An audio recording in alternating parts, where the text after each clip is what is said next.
Ante o éxito desta iniciativa, o Concello da Pobra decidiu o pasado ano incrementar o orzamento destinado ao programa de envellecemento activo, encamiñado a favorecer a socialización da terceira idade. Estes programas que ven dunha maneira conxunta dende a Diputación, pois nós decidimos seguir mantendo as xornadas estas e ademais fixéramos o ano pasado xa un pequeno aumento de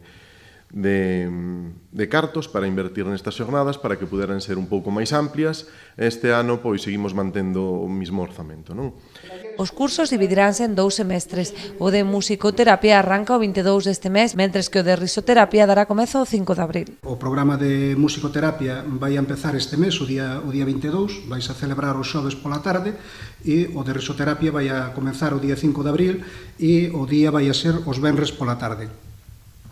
Estamos a falar de envellecemento activo. O que pretendemos, o que pretende o Concello neste caso con este programa é mellorar a calidade de vida das persoas maiores, que continúen activas o maior tempo posible e ao mesmo tempo que sigan vivindo no seu entorno e formando parte da sociedade, do pobo no que están, que sigan sendo activas.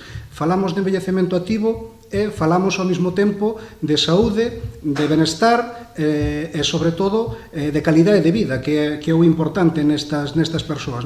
Nas últimas edicións, os cursos viñan contando cunha media de 30 usuarios cada un. Dende o Concello animan a aqueles que aínda non probaron a participar nestas iniciativas que buscan mellorar a calidade de vida dos maiores.